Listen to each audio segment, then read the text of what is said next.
All'ascolto di Radio Corsica Internazionale, prima Radio Corsica. Siamo sempre qui. Un grand bonjour à vous tous pour la nouvelle estivale de cette saison sur Radio Corse International et sur Télépaèse. Voilà, nous sommes aujourd'hui du côté de Brando, plus précisément nous sommes du côté de l'hôtel Castelbrando. Un grand merci à la direction ainsi qu'au personnel pour l'accueil. On a actuellement donc ici dans cet hôtel le festival Jazz Equinox. Nous aurons dans un petit moment les responsables ainsi que les participants. Et puis une petite balade donc du côté d'Herbalonga avec l'ensemble des associations que vous allez pouvoir retrouver donc dans cette émission aujourd'hui. Premier invité donc pour cet estival, ce sera la responsable de l'Office de tourisme intercommunal du Cap Corse. Et ce sera donc avec Coralie Gassman que nous allons débuter notre festival ici donc à Brando à Herbalonga. Parmi les acteurs qui dynamisent la commune et le Cap en général, l'Office du tourisme intercommunal du Cap Corse. Et pour en parler, la chargée de promotion de cet office du tourisme, Coralie Gassman. Bonjour Coralie. Bonjour. Alors un petit mot sur cet office. Comment s'articule-t-il? Quel est son rôle? Alors, elle a le statut d'association déjà. Son rôle, c'est l'accueil, l'information, par le biais des différents points d'accueil que nous avons. Nous en avons deux, un à Maginaggio et un à Pietracorbar. Donc, la réception du public, réception mail, d'appels, envoi de brochures, la promotion du territoire, par le biais des réseaux sociaux, la presse. On fait aussi des salons, on est aussi en contact avec des tours opérateurs. Et ensuite, la coordination avec les différents acteurs du territoire sur justement les actions que l'on mène pour les intégrer pleinement à notre politique de valorisation du territoire. Un territoire qui est assez large en fait, parce que ça part de Bastia, ça revient sur... Qui est assez large. Le Cap fait à peu près 45 km de long sur 10-15 km de large. Et il est composé de 18 communes.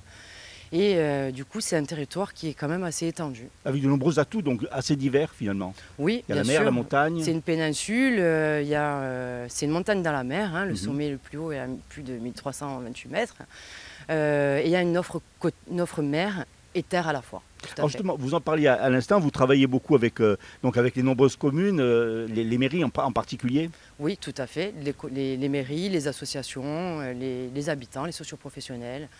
Il y a beaucoup d'associations, qu'elles soient culturelles ou sportives en fait. Il y a pas mal d'associations, étant donné que les villages sont un petit peu, pour certains, loin les uns des autres. C'est un petit peu le lien aussi des associations qui créent pas mal d'événements et qui sont assez actives. Et qui vous aident, puisqu'il y en a qui font, par exemple, qui font des sentiers. Tout à fait. Alors, elles nous aident pour ce qui est des sentiers, pour la valorisation du patrimoine aussi, pour l'ouverture des églises quand on en a besoin, pour les événements culturels aussi. Et je vous donnerai aussi après un autre exemple de notre travail en collaboration avec des associations pour des journées thématiques en fait, que nous organisons. Je peux y venir de suite. C'est les journées vives que nous organisons en collaboration avec les mairies, les associations sur place, les commerçants et surtout les habitants. Et ça prouve le dynamisme du territoire, parce qu'il y a des associations qui s'occupent un peu de tout. Il y a du sport, il y a de la culture. Donc là aussi, il y a des réunions, vous concertez, il y a des demandes par rapport à ce que veulent les touristes. Tout à fait, tout à fait. Alors déjà, elles sont vraiment dynamiques pendant la période estivale. Elles nous communiquent tout ce qu'elles organisent et on essaie de les aider par différents biais. Ce qui est intéressant aussi, c'est de faire vivre la commune hors saison. Exactement, exactement. Et là, c'est aussi un autre enjeu. On essaie d'organiser des journées thématiques de mai, on dira, à octobre, pour les visiteurs, mais aussi beaucoup pour les personnes du territoire. Justement, vous avez l'impression un petit peu que ça commence à s'étaler maintenant, ou c'est toujours concentré sur juillet-août? Non, franchement, il y a vraiment un étalement, puisqu'on a vraiment un tourisme patrimonial, de randonnée. Donc ces personnes-là, elles aiment bien venir en avant-saison, avant le pic de la chaleur. Et aussi, les enfants du mois de juillet-août, ils préfèrent venir donc avril, mai, juin. Et septembre-octobre, il y a quand même pas mal de monde aussi. Il y a aussi le parc naturel qui est important, dans le parc naturel du Cap Corse et des Agriades, qui est important dans votre territoire. Le parc naturel marin du Cap Corse et des Agriades, c'est un réel atout. Déjà, il y a une protection du milieu marin, mais aussi une communication aussi sur ce milieu marin, le comprendre mieux, Nous, on est un petit peu le relais aussi, puisqu'on passe les informations. Et effectivement, il a une place importante au sein de ce territoire. Oui. Et je suppose qu'aujourd'hui, la demande est autre qu'autrefois. On disait la Corse, c'est bien le soleil, la mer, la plage. Maintenant, ça s'étale. Il y a la montagne aussi. Il y a beaucoup d'activités en dehors de la plage, quoi. Complètement. Outre la plage et la montagne, les randonnées, il y a vraiment une envie de découverte du patrimoine et de l'histoire du territoire. Il y a un gros patrimoine en plus. Et un assez gros patrimoine, spécialement dans le Cap, avec les maisons d'Américains, les tombeaux, les mausolées, les nombreuses chapelles, les couvents. C'est très riche. Oui, c'est très très riche. Vous avez des retours justement de touristes qui viennent après, ils vous disent on aurait voulu ça, on aurait voulu ci, vous en tenez compte forcément? Alors les retours que l'on a principalement et notre fer de lance, je dirais, c'est d'augmenter la durée des séjours dans le Cap Corse. Pour beaucoup, c'est 2-3 jours, mais justement quand ils passent à l'office ou quand ils sont au courant de toutes les activités, de tout ce qu'il y a à faire et à découvrir dans le Cap, en général, on entend toujours la même chose, il va falloir revenir et revenir plus longtemps. Plus longtemps, oui. Et là, c'est un pari réussi pour nous. Il y a des grands projets de l'Office? Écoutez, alors déjà, on a monté un centre d'interprétation patrimoniale, l'Emporium, qui se situe dans la tour de Pietra Corbar, qui est la tour vraiment au bord de la plage. Au rez-de-chaussée de cette tour, il y a un point info de l'Office du tourisme, justement parce que le territoire est un petit peu... il est large, il est vaste. Donc au rez-de-chaussée, un point info. Et au premier étage, nous avons une exposition sur l'histoire du Cap Corse de l'Antiquité à nos jours, qui est totalement gratuite, ouverte du lundi au samedi, que nous avons fait en partenariat avec l'INEASEM, du coup, qui nous a bien aidé pour ce montage, qui en est à l'origine d'ailleurs. Et outre ce point info, le rôle de l'Emporium aussi, c'est aussi donc de créer vraiment des manifestations culturelles. Comme je vous le disais tout à l'heure, ces journées vives que l'on organise. La prochaine, c'est le 7 août à Barrettali sur le thème du Cédra et de la musique. Il va y en avoir une aussi en octobre à Canary sur les étoffes, les tissus. Peut-être également une en septembre sur Louis-Napoléon Mattei à Hers. L'année prochaine sur la langouste à Centour. Et ce sont des manifestations culturelles où il y a une exposition qui demeure. C'est-à-dire qu'ensuite, elle reste sur place et ça crée une offre culturelle en plus on va le faire donc dans les 18 communes du Cap Corse. Coralie, et pardon, allez-y. Ces journées-là, elles seront reproduites chaque année dans toutes les communes du Cap Corse. Il y a une continuité. Une réelle dynamique, oui. Coralie, merci beaucoup. Avec Vous plaisir. avez bien vendu votre territoire. Merci.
Voilà pour l'office de tourisme donc, du Cap Corse. N'hésitez pas à faire un petit détour dans les offices que vous allez pouvoir retrouver tout au long du Cap Corse. On poursuit cette fois-ci avec l'association de judo, donc avec les judokas cap-corsins. Parmi les nombreuses associations sportives ou culturelles que compte la commune de Brande, il y a du judo depuis quelques années. Créatrice de ce club de judo, notre invitée Sylvie Yodia Giorgi. Bonjour Sylvie. Bonjour Philippe. Alors l'historique un petit peu de ce club, parce que c'était pas évident de créer un club dans le Cap Corse. Non, l'historique en fait, ça a débuté après la période de Covid. Et je me suis dit que c'était un challenge d'essayer d'ouvrir un club à ce moment-là. Et puis, on était en demande. Il n'y a pas de club dans le Cap Corse. Non, il n'y a pas de club dans le Cap Corse. Donc, du coup, je me suis dit pourquoi pas essayer de dynamiser un peu ce sport dans la commune. Et puis voilà, ça s'est fait en 2021. On rappelle que vous êtes judoka, deuxième dan, c'est ça? Oui, c'est ça. Comment vous êtes venue au judo? Comment vous êtes une grande sportive, parce que vous faites également d'autres disciplines. Grande sportive, c'est un grand mot. Ah oui, vous faites du vélo, vous faites du trail, je fais du sport, oui. Comment vous êtes tombée dans le judo en fait? Alors, je suis tombée dans le judo. Je travaillais à la... ouais. Je travaillais à la pharmacie à Tog. Il y avait un club de judo juste à côté. Et j'étais en demande de faire du sport, en fait. Et j'ai connu le judo club Bastier à l'époque, et qui est toujours au même endroit, évidemment. Et je suis rentrée pour faire du judo. J'avais 25 ans. Et vous en faites toujours? Et j'en fais toujours. À 27 ans. Oui, c'est ça. Alors, vous avez créé ce club donc en 2021. Il y avait au départ, vous étiez pas une dizaine. Et en l'espace de 5 ans, vous vous retrouvez presque 100, 80, c'est ça? 80, oui, on a à peu près 80. C'est énorme quand même comme progression. C'est pas mal. Ça prouve qu'il y avait une demande. C'est pas mal, oui. Bon, j'ai pas mal d'âge en fait, de la catégorie d'âge part de 4 ans jusqu'à 80 ans. Oui. Parce que bon, j'ai développé aussi tout ce qui est taïso, et le taïso c'est... on va en parler du taïso. Voilà, donc c'est assez important aussi. Et les gens de la commune qui ont un certain âge, ou qui, même si ils sont jeunes, je veux dire, c'est un moyen vraiment de faire du partage en faisant du sport, et en étant aussi du coup licencié à la Fédération française de judo. Alors, quand on fait du judo, il y a une partie importante, c'est le dojo. Vous avez réussi à trouver un dojo, à en faire un? Ah non, je voudrais bien en avoir un, oui, stable et fixe, ça serait l'idéal. Mais là, en fait, c'est la mairie qui me prête les locaux de la salle des fêtes. Salle des fêtes, oui. Et je mets 3 fois par semaine le tatami pour pouvoir faire les cours. Alors, preuve justement de reconnaissance de votre club, c'est que la mairie et la CDC vous ont offert un véritable tatami. Oui, la mairie s'est chargée de faire les démarches pour pouvoir avoir un tatami qui s'enroule. C'est plus pratique pour moi, puisque les tatamis en puzzle, c'était quand même assez difficile à mettre et très contraignant, je dirais. Et là, c'est un peu plus facile. Voilà. Alors, vous parliez tout à l'heure des tranches d'âge. Vous avez déjà même des bons résultats avec certains jeunes. Est-ce que vous étiez au championnat de France FSGT? Oui, oui, depuis cette année, on s'est affilié aussi à la FFGT. Ça permet aux enfants de pouvoir faire des compétitions qui sont un petit peu moins élevées, enfin pas mal moins élevées que France Judo, que la Fédération française de judo. Et ça leur permet aussi de voir d'autres partenaires, d'avoir d'autres partenaires, puisqu'en Corse, on tourne toujours avec les mêmes. Donc voilà. Et du coup, oui, on a fait 2 médailles de bronze, un en minime, un en benjamin, une en benjamin, et on a fait une médaille d'or aussi en vétéran. Et j'espère que l'année prochaine, voilà, on se déplacera plus nombreux et on essaiera de faire des résultats. L'idéal serait en FFJ aussi, évidemment. Et bon, peut-être qu'on en aura. Il y a Thomas Joseph Védrenne qui va intégrer le pôle espoir, d'ailleurs. Intègre le pôle espoir en début d'année. Donc après, c'est très difficile quand on est cadet première année, puisque la catégorie cadette est une catégorie où il y a 3 années. Et ces 3 années, lorsqu'on débute, on a 13 ans, et les autres vont avoir à 17 ans. Et là, la différence est énorme. Donc, cadet première année, faire des résultats en national, c'est rare. Faut être costaud. Voilà. Alors, vous innovez aussi dans le monde du judo, puisque vous pratiquez des séances de judo partagées. Expliquez-nous un petit peu en quoi ça consiste. Bon, en fait, c'est tout simple, c'est pas quelque chose d'extraordinaire. J'appelle des amis qui ont d'autres clubs et je leur dis, voilà, ce soir, on fait du judo ensemble, vous venez? Et puis voilà. Ça permet d'échanger un petit peu les techniques ça permet. Alors on fait ça vraiment sans aucune.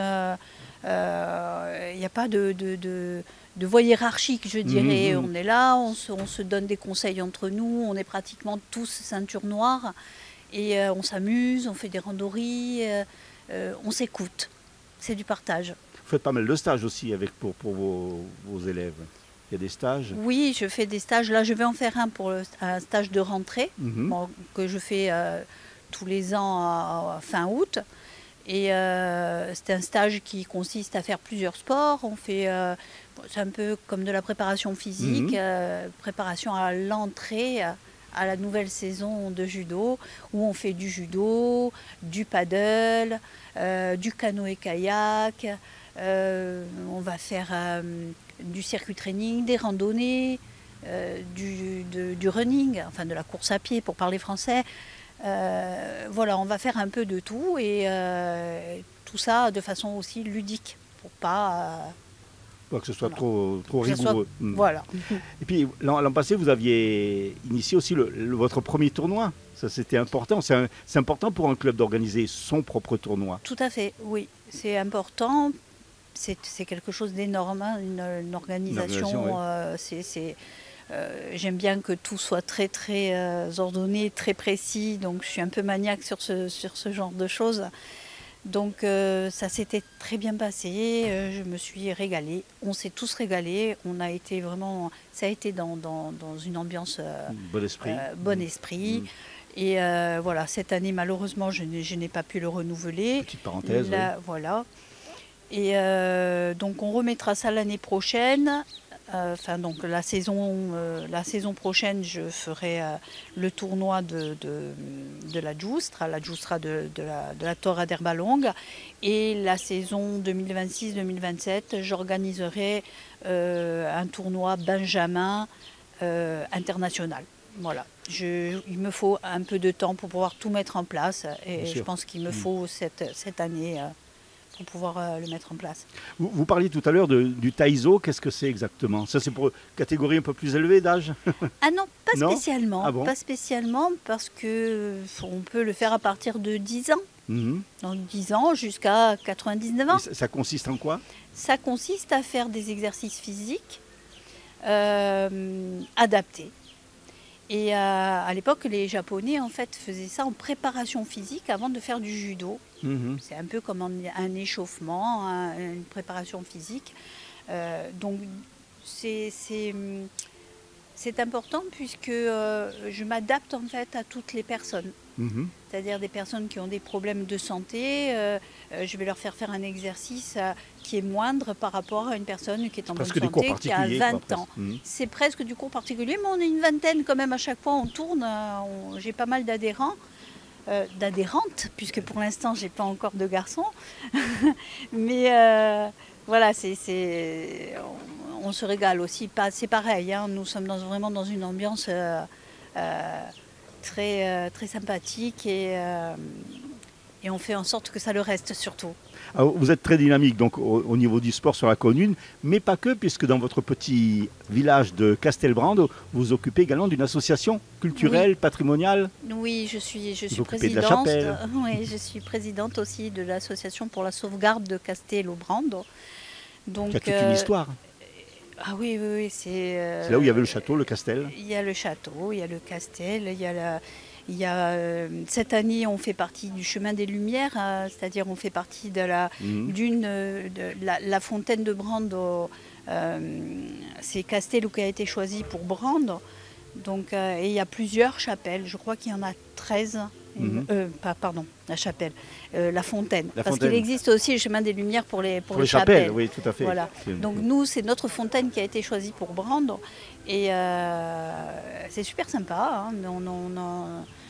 Du coup, voilà, ça permet de montrer aux habitants, premièrement, et aussi aux touristes, hein, puisque il y a quand même un va-et-vient quand même assez permanent dans le village, que tout est entretenu. Alors, une partie, évidemment, est entretenue par la commune, hein, le débroussaillage, et nous, on fait en sorte que ça reste entretenu.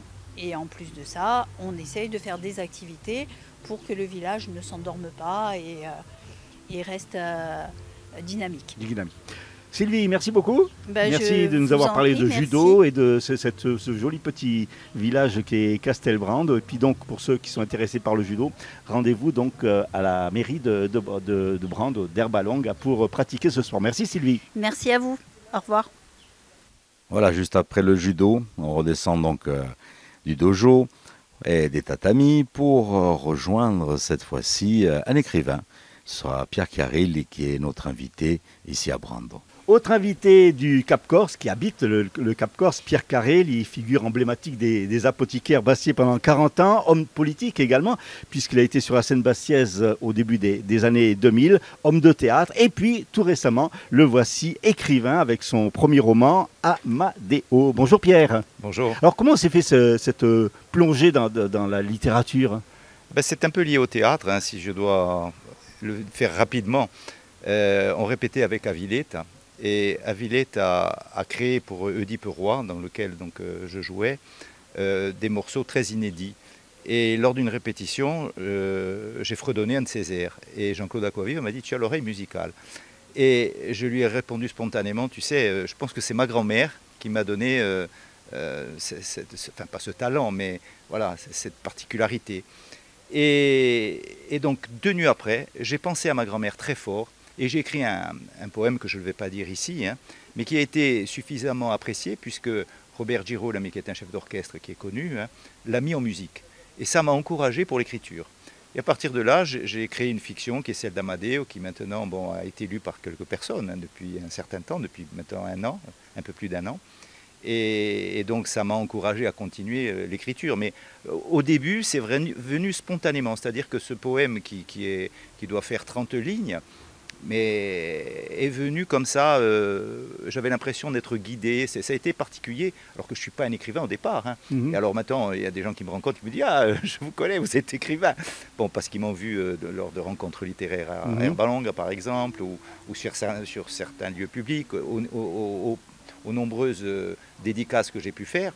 Mais j'écris tout simplement, et je raconte des histoires qui sont, enfin en l'occurrence celle-là, qui sont vraiment inspirés de ce que j'ai pu connaître dans une époque qui n'est pas tout à fait la nôtre, hein, puisque ça s'est passé, enfin l'histoire se déroule à la fin du 19e et début 20e.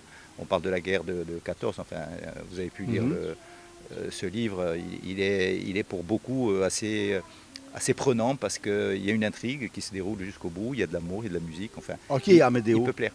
Alors Amadeo, c'est un accordéoniste qui est en même temps gardien de phare, donc c'est un homme de silence et de solitude, et qui va avoir une grosse déception amoureuse au début de sa vie, et puis qui va rencontrer une pianiste, alors je ne sais pas si je dois dévoiler toute l'histoire, qui vient l'envie de lire. Voilà, qui vient de Tunisie, et qui se retrouve dans un concert qui se déroule à Bastia, un concert qui m'a été inspiré un peu par les rencontres méditerranéennes qui sont contemporaines.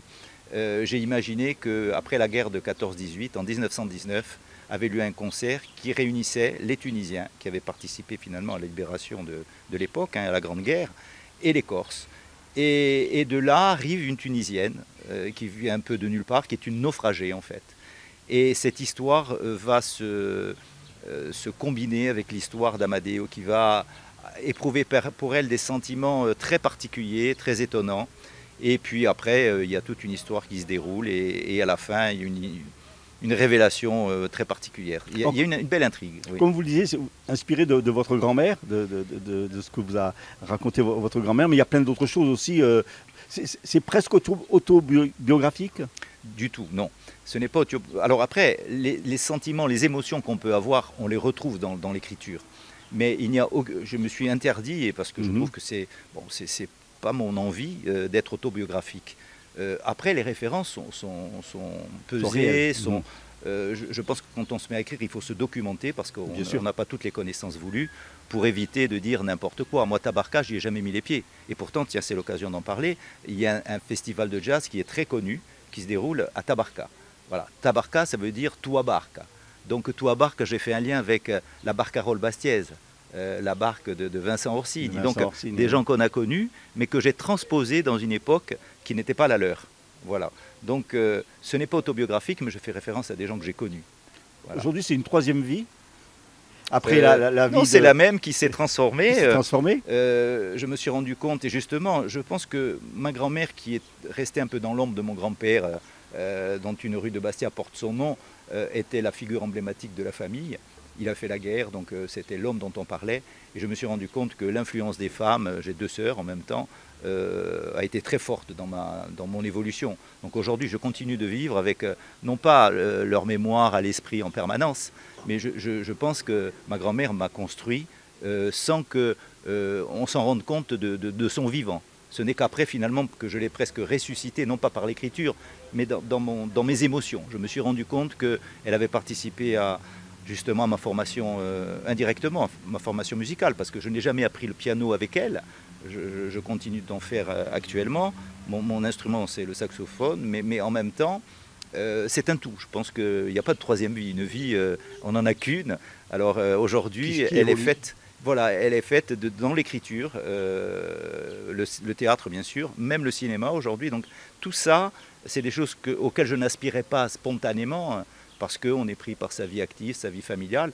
Puis aujourd'hui, bon, je suis en une période de liberté, donc j'en profite. Voilà. Justement, maintenant que vous avez mis la plume dans l'encrier, vous allez continuer à décrire. Il y a déjà des projets d'écriture?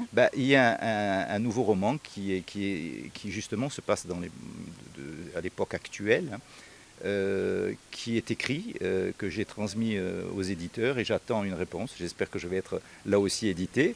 Parce que le plaisir d'écrire est important, mais le plaisir des retours, pas plus tard que l'autre jour à Assis, quand il y a des gens de la Réunion qui sont profs de français et qui font des retours, c'est un plaisir énorme de partager avec l'écriture des émotions qu'on n'imaginait pas pouvoir partager. On aura beaucoup de plaisir à vous recevoir pour le prochain. Donc on rappelle ce livre, Pierre Chiarelli, Amadeo. Merci Pierre. Merci à vous.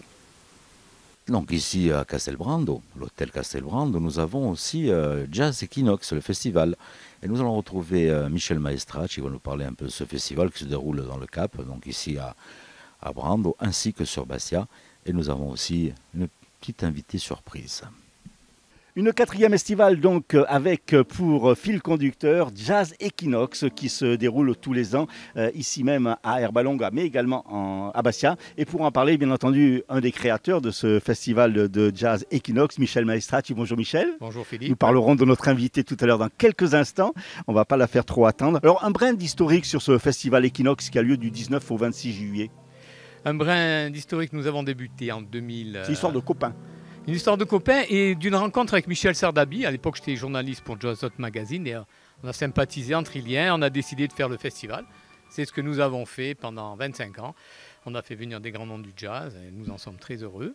Et puis après, on a eu un petit break, on dira, et on a fait des concerts avec Mélodie Gardot, qui est une amie. Et à partir de là, nous avons opté pour faire des soirées au Castelbrando, dans un format un peu particulier, avec du champagne, des chandelles et des mignardises, et bien sûr, proximité avec le public. Justement, parce que c'est un petit peu le cachet de votre festival, c'est la complicité entre les chanteurs, les musiciens et le public. Oui, absolument. L'idée, c'est de rencontrer des musiciens, des chanteurs qui soient accessibles, sympathiques, comme vous le verrez plus tard. Et après, que ces musiciens, ces chanteurs partagent avec le public et ne s'en aillent pas dans leur limousine parce qu'ils ont gagné leur cachet. Alors un petit mot sur le programme de cette édition 2025 qui va se dérouler dans 2 lieux, donc ici même au Castelbrando. C'est un lieu que vous aimez beaucoup, qui est très intimiste. C'est très intimiste, très agréable. Franchement, il y a un accueil très chaleureux, très sympathique. On est vraiment pris en charge par Julien, Jean-Paul et toute l'équipe. Et puis, vous êtes accueillis par les cloches. Et par les cloches aussi, qui nous accueillent volontiers. Et puis je pense que les artistes, ils trouvent vraiment leur compte et ils sont très heureux de venir ici. Et après, des soirées également dans la cour du musée pour soirées dans la cour du musée, absolument. Et on continue. On remercie aussi la mairie de Bastia qui nous soutient dans notre projet. Alors, en ouverture, donc, Irana Mancini. Un petit mot sur cette artiste avant qu'on la présente. Irana Mancini, on l'a rencontrée à Londres l'an dernier. On a assisté à un concert de sa formation au 100 Club à Londres, et donc après le concert, je suis allé la voir et on a échangé, on a sympathisé et je lui ai dit voulez-vous venir jouer en Corse? Il m'a dit Michel, bien sûr, et là voilà. Et en première partie, un petit groupe de Bastia qu'il faut aider. Un petit groupe de Bastia qu'il faut aider, ouais, ils sont un peu âgés, mais bon, il faut les aider, c'est les Hatmakers qui essaient de se faire un nom Alors la première soirée donc c'était le 19 juillet, la deuxième soirée le 25 juillet donc dans la cour du musée avec AWEC. AWEC, c'est un groupe de blues du sud-ouest. Du sud-ouest, voilà. Hein. Qui a beaucoup tourné aux États-Unis. Hein. Ils ont 30 ans d'ancienneté, donc c'est des copains aussi depuis le temps qu'ils tournent.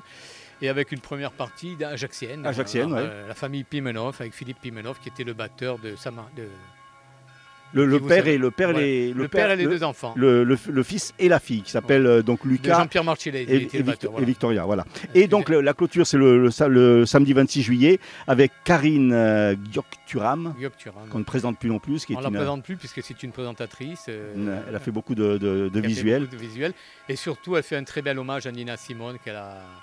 Vraiment, la façon dont elle va chanter son répertoire est fabuleux. Et avec un petit nouveau aussi, et un petit nouveau bien, que vous venez qu'on va avoir. On va voir. Vous verrez peut-être après. On va voir dans quelques instants. Louis Garcia Guerini. Voilà. Alors, nous avons notre invité donc Ayrana Mancini. Hello Ayrana, welcome to Corsica. Is this your first time in Corsica? It is my first time, yeah. I've fallen madly in love with it. I think it's beautiful. Comment vous êtes venu un petit peu dans le pour la première fois en Corse, effectivement, c'est fabuleux. Comment êtes-vous venu dans le jazz? How do you come in jazz music? In music, it's not really jazz. Je joue pas forcément du jazz. Dans l'univers, your musical universe. Mm-hmm. How did you come? I'm a big fan of 60s French music. I'm a big fan of like Serge Gainsbourg and François Hardy. Elle est fan de la musique des années 60 français, notamment Serge Gainsbourg, Françoise Hardy. Yeah, I should have been born French, I think, because I love this music. Elle aime cette musique, oui. Elle aime les chanteurs français. And I like lots of old jazz. I like lots of old like psychedelia. And I've just merged all these influences together. And this is my first show in France, so I'm very excited. Elle est très, très contente, c'est son premier concert en France, et donc en Corse. Elle aime bien mélanger les influences qu'elle a, que ce soit du soul jazz, etc., qui est très présent à Londres. Vous avez débuté dans les petits groupes et ensuite vous êtes passé en solo. Comment s'est fait un peu cette passerelle? You were first in the small group and after that on solo. And you... Yeah, I was in a band before. I've been in lots of bands actually before. I don't want to give away my age, but I have done lots of different things. Voilà, elle ne veut pas donner son âge, mais elle a commencé il y a longtemps dans de nombreux groupes. Yeah, but this is my first solo project, and I've been doing it for about 5 years. So. Et ça fait son premier projet en solo, et ça fait 5 ans qu'elle y travaille, et donc. Yeah, and it's the best I've ever felt doing it under my own name. Yeah. Son premier album sous son propre nom. Your music evoluated. Your music is in an evolution. Oh yeah, definitely, always. And actually I'm working on the second album now, and that's another evolution. I think it's always important to grow. Yeah. Donc bien sûr sa musique évolue, là, elle travaille sur son deuxième album et elle va apporter d'autres sonorités à sa musique. Quels sont les gens qui l'ont un petit peu influencé? On parlait tout à l'heure des années 60, le cinéma, mais il y a quand même peut-être des grands auteurs, des grands artistes qui l'ont, des musiciens peut-être... David Bowie. David Bowie, oui. Is there other musician who influenced you when you were young? Philippe, think about David Bowie or your father? Yeah, I had... my dad was a musician, so and he played with David Bowie, so I had a huge musical influence as a child. And he was always he was a mod in the 60s, so he liked a lot of soul music. So that really inspired me, definitely. Voilà, elle était très inspirée parce que son père était musicien, il a fait les back vocals sur plusieurs de ses albums, et ça l'a beaucoup influencé, et notamment la musique soul des années 60. Yeah, it was in my blood from a young age, so voilà. He always told me not to be a musician. And then I didn't listen to him. Voilà, elle avait ça dans le sang, mais elle ne pensait pas être musicienne. Et puis voilà, elle est en train de prendre le tournant pour le devenir. Yeah. Il y a déjà de grands projets? Il y a un nouvel album, new project, donc c'est le second album. And you have a lot tour in Europe, in England. Yeah, I did a tour. I've been doing lots of gigging and touring. This summer I have, I just did Glastonbury, and I'm doing loads of very, very big festivals in the UK. Donc là, elle a commencé sa tournée avec notamment le festival Glastonbury, qui est un festival qui est très réputé en Angleterre. Et là, elle va jouer aussi dans d'autres grands festivals au Royaume-Uni. Yeah, I'm doing a gig in September at the Shepherd's Bush Empire. En septembre, avec son groupe, dans un... And recording the new album, which is going to be out next year. Et elle espère que son prochain album sortira l'année prochaine. Donc elle va y travailler un petit peu. You are working on new song during the tour. Yes. Yes, and this night, of course. Donc, elle va travailler ses nouveaux morceaux pendant sa tournée. Et ce soir, do you have new songs to present this night? Yeah, I'm actually singing 2 new songs tonight, and I've recorded maybe half the album so far. Elle va peut-être commencer à enregistrer une moitié de l'album, et puis ensuite... Yeah. Alors, vous venez d'une autre île. Quel est votre ressenti sur notre île, puisque vous avez passé quelques jours? What do you think about Corsican Island? Oh, I think it's amazing. I've already told all my friends to come as soon as possible. Voilà, elle trouve ça fabuleux. Elle a appelé tous ses copains pour dire qu'ils viennent dès qu'ils le pouvaient. Yeah. On la reverra à un prochain festival? I think so. Do you come back to a festival? Yeah, just sign me up whenever. And normally she has to come in November 21. Yeah. Elle doit venir parce qu'elle était programmée au mois de mars avec hors les murs de la mairie de Bastia, mais comme il y a eu l'incendie d'Heathrow, elle n'avait pas pu venir. Explain. Yeah. The fire in Heathrow. Oh gosh, yes. So I was supposed to come here earlier this year, but in London there was a big fire on the morning I was to fly out at Heathrow Airport. Voilà, il y a eu un gros incendie. Son vol qui devait la ramener à Marseille, puis à Bastia, a été annulé, donc forcément, elle n'a pas pu se produire. Donc le concert a été repoussé au mois de novembre. Yeah. Ayana, merci beaucoup. Thank you very much. Thank you so much. Thank you. Voilà, comme vous pouvez le dire encore, c'est Raina. Merci beaucoup. Yeah, yeah, yeah. Biringrad. Biringrad.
Alors en première partie ici pour le Jazz Equinox, nous allons retrouver un jeune insulaire, Louis Garcia, donc, que je vous invite à retrouver au micro de Philippe Cham.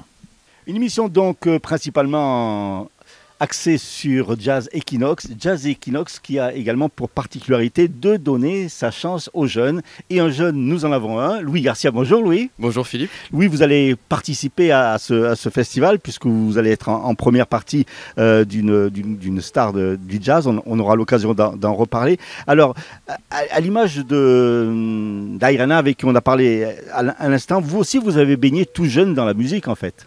Oui, absolument. Oui. Comme on s'était dit la dernière fois, en effet, mes parents sont de grands mélomanes et ma mère était pianiste, donc forcément, c'est logique, je vais finir dans la musique à un moment ou un autre. Et donc on y est là, voilà, le 26 juillet, Jazz Equinox, en première partie de Madame Georg Thuram. Et puis c'est un grand plaisir de pouvoir jouer, on est très très excités.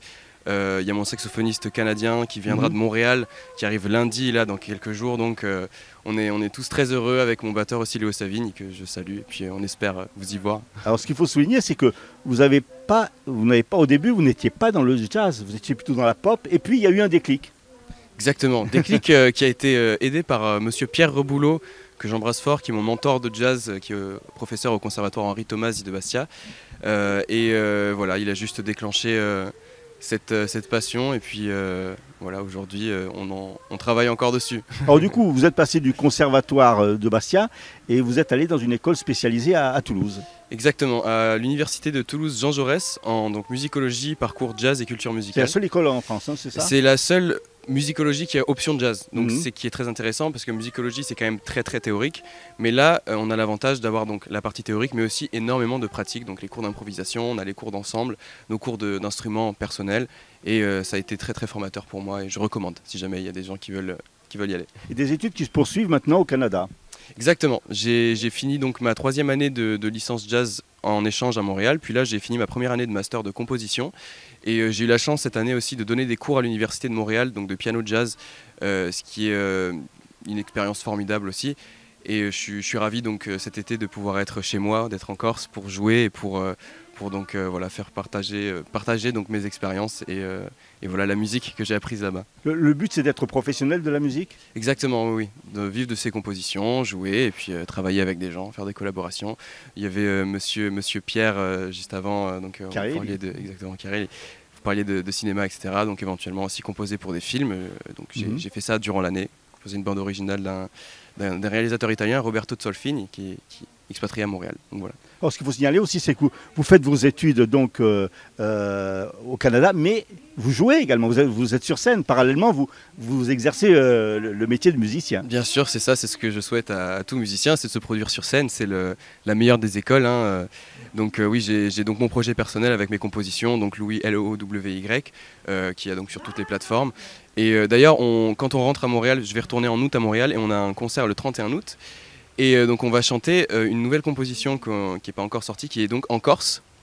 Donc Philippe, je vous enverrai l'enregistrement, on est très fiers de celle-là. Donc un texte corse avec toute l'influence nord-américaine du coup, donc avec des synthés et tout l'attirail qui va avec. Alors vous partagez votre vie entre le Canada et la Corse. Et en Corse, il y a une rencontre importante que vous avez faite avec un couple, le couple Guidi. Oh oui, bien sûr. Comment ne pas en parler? Bien sûr, Alexandre Guidi et Marine Guidi, c'est avec eux que je travaille. C'est donc mon ingé son et ma directrice artistique. Et, donc on fait tous mes clips et tous mes enregistrements ensemble, tout simplement, au studio Hillside Studio, du coup à Fouriagne. Et donc je les embrasse chaudement. Donc dans les projets, il y a un CD, il y a déjà un album l'année prochaine. Un album l'année prochaine. On a sorti 3 singles donc de avril à juin dernier. Donc voilà, puis on va retourner sûrement en studio l'année prochaine là, puis sûrement un album l'été prochain, mais je ne vais pas en dire plus pour ne rien divulgacher. Donc là vous êtes en vacances en Corse et vous repartez au Canada ensuite? Exactement, oui. Pour la suite des études. Exactement, je retourne dans le grand hiver. Voilà. Chez les cousins. Louis Garcia, merci beaucoup, vous étiez donc notre invité puisque vous participez à ce festival Jazz Equinox et puis on attend de vos nouvelles à Noël, puisque vous venez à chaque Noël. Oui, merci beaucoup. Merci beaucoup. Girl, we don't need to think about it now.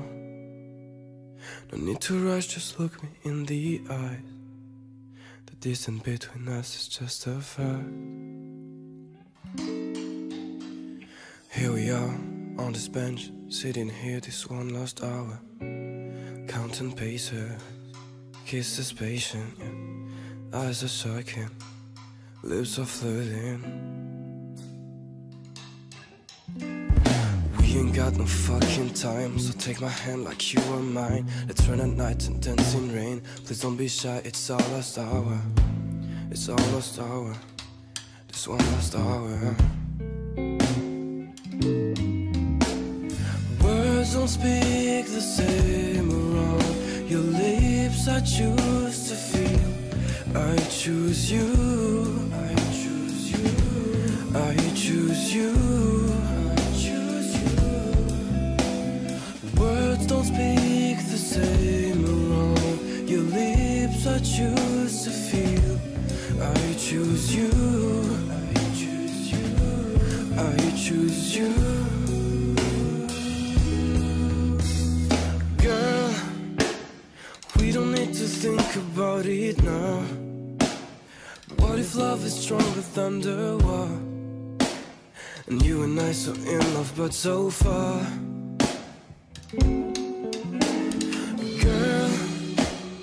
We don't need to think about it now. No need to rush, just look me in the eyes. Speak in silence, I like you like that.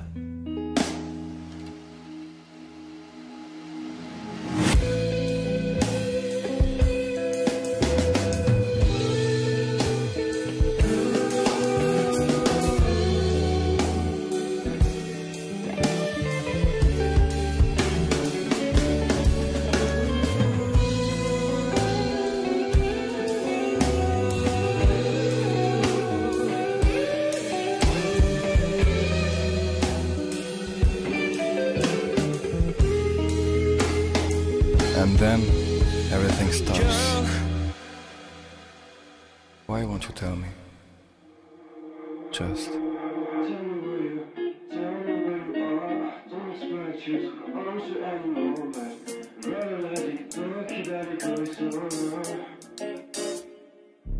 I cannot be the one that you love. It's killing me now. And it's killing me now, baby. I should have been the one you desire. And it's hurting me now. It's hurting me now, baby. Tell me where you are. I don't expect you to answer anymore. But not allowed to talk, you don't Tell me where you are. I don't expect you to answer anymore. But not allowed to talk, you don't I thought you were the love of my life, and you're running away. Hurting me bad, baby. But you know, it's not right for you to go. I won't lie.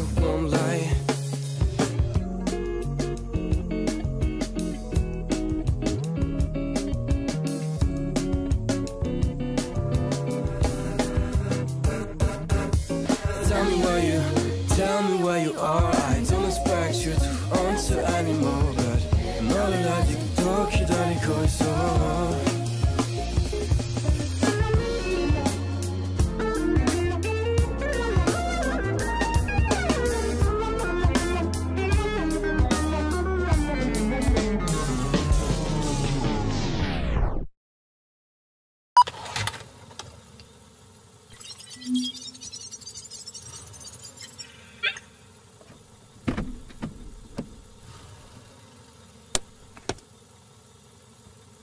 Pour clôturer cet festival du Cap Corse, de Brando et d'Herbalonga, nous allons retrouver Louis Azzara, qui va nous parler donc des activités marines et de randonnée donc de sa société basée donc ici à Herbalonga.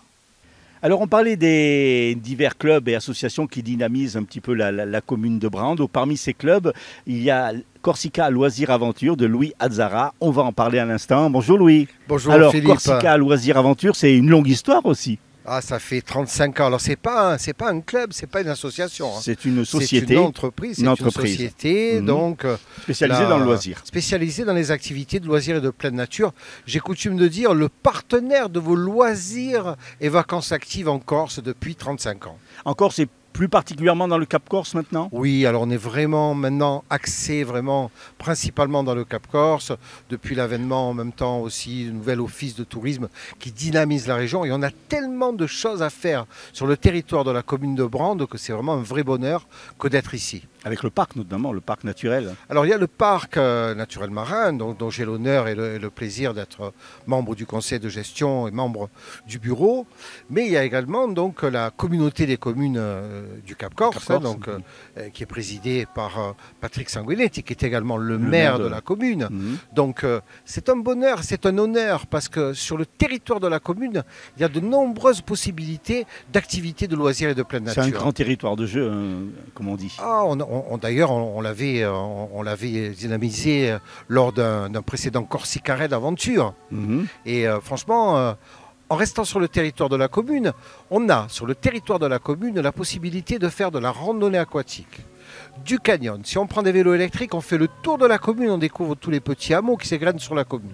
Si on est un randonneur chevronné, on monte faire l'ascension du Monte Stello, alors c'est costaud, hein, surtout en cette saison. Et puis nous, on a le plaisir également de proposer de faire du kayak à la découverte du parc marin. Il y a des rivières aussi. De petites criques sauvages et secrètes qui s'égrènent le long du parcours. On a la fameuse balade dans la rivière le long du moulin. Et on a vraiment ce qui recueille vraiment tous les suffrages et qui est vraiment un bonheur pour les clients, surtout au tarif auquel on le propose, c'est notre fameux combiné terre-mer qui consiste à la découverte de la fameuse grotte de Marmouragne, dans un petit parcours d'1,5 km à peine, ponctué de haltes patrimoniales, chant corse au cœur de la cathédrale minérale, pique-nique sur un site aménagé qui offre un panorama d'exception sur le parc marin, et l'après-midi, kayak. Alors un petit mot sur cette grotte qui est assez particulière quand même. Alors la grotte de Marmouragne, elle a été découverte en 1841. Et à partir de là, bien sûr, elle a été aménagée pour que le propriétaire de l'époque puisse la faire découvrir et visiter. Alors il faut savoir, et quand même c'est important de le dire, qu'on a, en ce qui nous concerne, l'autorisation de la visiter, mais elle est privée. Je le dis parce que malheureusement, on trouve encore des gens qui partent à travers les mailles du filet, ils passent à travers les mailles. C'est le cas de le dire. Alors bon, moi je ne suis pas de la police, hein, quand je les rencontre, mais je leur dis quand même que voilà, parce qu'il y a eu des déprédations. On aimerait pouvoir conventionner donc avec le propriétaire qui conventionnerait lui-même avec la mairie de Brande, parce qu'il faut savoir que sur le territoire de cette propriété, il y a également la fameuse source de Marmouragne, hein, une source d'eau potable qui alimente aussi le territoire de la commune. Et la grotte, on aimerait quand même pouvoir la privatiser pour éviter les déprédations, parce que le problème c'est qu'il y a une partie du sentier qui s'est écroulée, donc on aimerait pouvoir mettre à profit de faire également un chantier de jeunes bénévoles avec des techniciens pour pouvoir réhabiliter un petit peu le sentier et faire en sorte que ça puisse se pérenniser dans le temps. Je sais qu'il y a également 2 associations de spéléo qui font visiter, mais justement là, dans la technique de la spéléologie. Voilà, nous, c'est juste une balade qu'on fait avec découverte de la grotte et chant, mais voilà, ce serait bien. Alors, le concept, c'est la grotte le matin, la mer l'après-midi avec le kayak. Exactement, c'est pour ça qu'on a baptisé le combiné terre-mer. Le matin, on donne rendez-vous à 10h15 devant la mairie. Parfois, on rencontre notre ami Patrick Sanguinetti, qui salue justement nos clients, que je fais venir depuis Folelli, parfois. Donc, je fais venir de loin. C'est aussi l'occasion pour eux de découvrir le territoire de la commune. Et dans cette balade qu'on a quand même travaillé, on va dire, pour faire des haltes patrimoniales, c'est-à-dire qu'on s'arrête à l'ombre. Il ne faut pas avoir peur non plus de la canicule, parce qu'on a des haltes en moyenne toutes les 10 minutes sur un petit 1,5 km, et qui offrent un tas d'explications. C'est-à-dire qu'avec notre guide, notamment avec Joua, mon fils, qui prend la relève, qui prend la relève depuis 3 ans maintenant, qui est salarié de l'entreprise.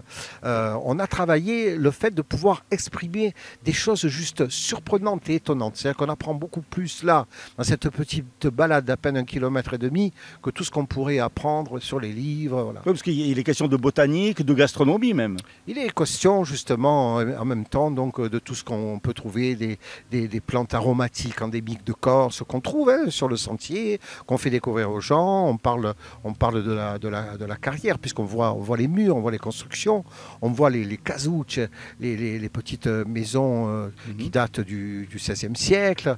On les fait voir, on les fait découvrir également à nos clients. Enfin, il y a plein de choses. Je ne vais pas les énumérer parce que je veux que ça laisse quand même la surprise aux gens qui vont venir. Et puis, il y a ces chants corses qui résonnent au cœur de la cathédrale minérale. Là, c'est un moment. Et puis, en même temps, notre mère nous a mis la clim tout l'été dans la grotte. C'est vrai que c'est agréable. Alors, quand on le rencontre le matin, là, Patrick, il nous salue, il dit « Ah, Loulou, regarde, il y a la clim. Hein. » Voilà, il dit aux gens, voilà, n'ayez pas peur de la chaleur. Et c'est la vérité. Hein. Quand on arrive devant la grotte, on sent la clim. Quoi. Ce qu'il faut souligner, c'est que vous avez une clientèle locale, mais également une clientèle estivale. Alors, à partir du mois de mai jusqu'à, on va dire, la fin octobre, c'est la clientèle estivale qui prime. Les locaux, ils préfèrent venir avant la saison ou après la saison. Il y en a qui sont venus découvrir parce qu'ils ne connaissaient pas. Ça a été une découverte sensationnelle pour eux également. On a emmené une fois une dame du village parce que bon, on s'était assuré qu'elle était en capacité de pouvoir marcher et tout parce qu'elle marche à peu près 10 km par jour. 82 ans. Elle est venue parce qu'elle en avait toujours entendu parler, et elle ne l'avait jamais vue. Et ça a été un bonheur, elle était illuminée de joie, de bonheur. Elle en avait les larmes aux yeux et nous aussi, elle nous a beaucoup émus justement dans cette découverte. Louis, merci beaucoup. Et puis je vous propose d'aller faire un petit tour dans la grotte et en mer. Avec plaisir.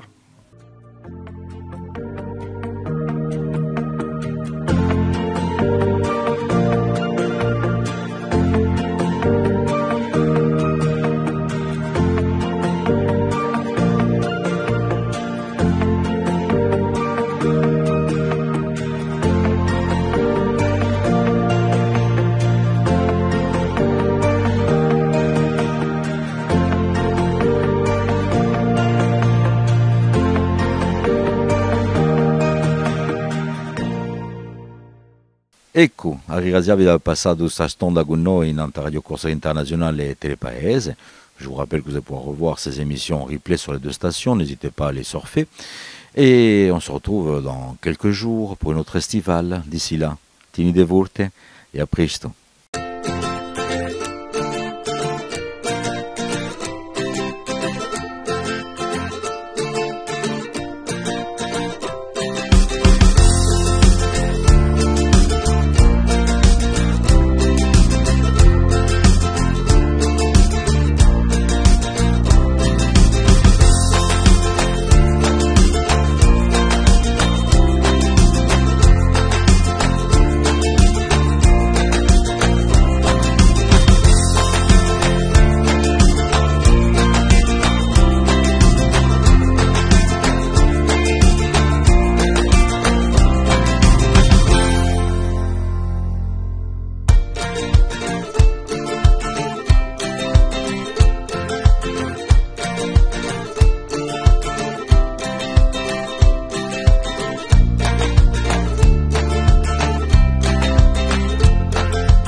All'ascolto di Radio Corsica Internazionale, prima Radio Corsa. Siamo sempre